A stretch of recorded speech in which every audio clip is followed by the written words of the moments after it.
Hi, we are Group 5 presenting on the Hudepol brewing case. Hudepol is a small brewery founded in Cincinnati, Ohio in 1885. So we just want to start off with talking about Hudepol's challenges. So the biggest one is the largest operating loss it's had in its history. So the loss that it's had was $538,000. Some of the other challenges that it faced was, what it faces is the increased competition, specifically by Miller and Genesee, as they begin to market their products more aggressively in Cincinnati. Another challenge is the brewing and bottle performing well below capacity. They finished their brewing by noon on Wednesday, and with racking and bottling, you have 68% capacity and then bottling at 40% capacity. The last major challenge that we found was the lack of a defined marketing strategy. Currently, their marketing funds were distributed randomly. Along with some of the capacity related and marketing factors, there was a combination of economic characteristics that impacted Hudepol.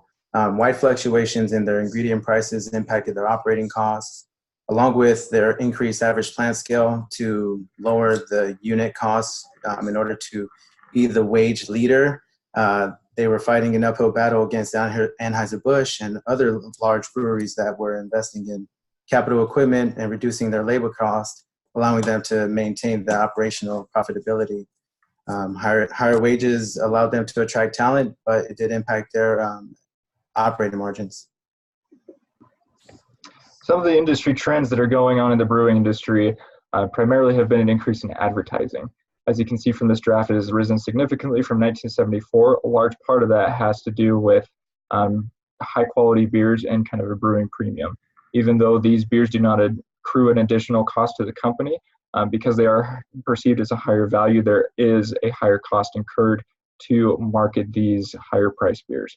Additionally, especially Miller has been targeting these particular demographic as it has become now socially acceptable for women to become drinking. So there is also a large increase in advertising expense due to targeting those women and socially drinking there.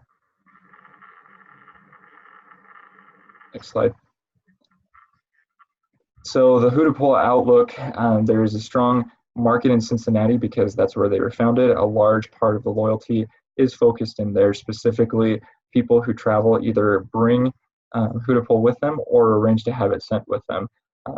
Plans for the future, they want to continue to develop this loyalty outside of Cincinnati by continuing to accrue that very loyal brand of customers with the acquired taste of Hudepol, as well as focusing on the image of German roots and really targeting the German American demographic.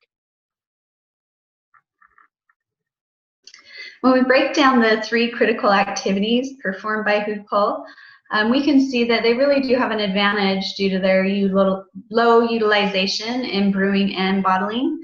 Other breweries were pushing 100% capacity at this time, and keep in mind that at 80% capacity, a brewery was considered breaking even in the US at this time. So where they're not pushing capacity or maxing out, they have that room for more utilization. As far as cost drivers go for brewing, we had the brewing ingredients and different types of labor. For bottling, there's packaging and also labor production and workers. Distribution, they had their own distribution network, so that was an advantage for them locally, and they had independent distributors and their own drivers as far as cost drivers went. When we look at a gross profit margin analysis, their overall gross profit margin was 22%. And in breaking down the activities of in relationship to profit, the draft had the highest portion of gross profit margin. However, the bottles and cans make a higher contribution to the overall profit. Based on those factors, our recommendation for the strategy moving forward is to focus on the company's strengths. If they try to go head-to-head with the competitors on their own turf, they're going to lose out.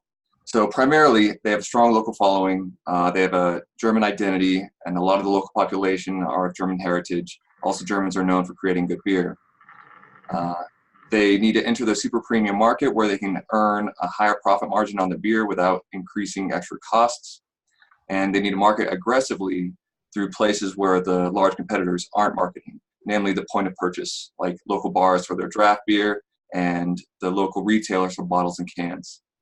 And as they expand outward, they're going to need to increase their production and distribution networks, and they can do that by acquiring the local company Schönling, and basically continue to focus on what they do is producing high quality German beer.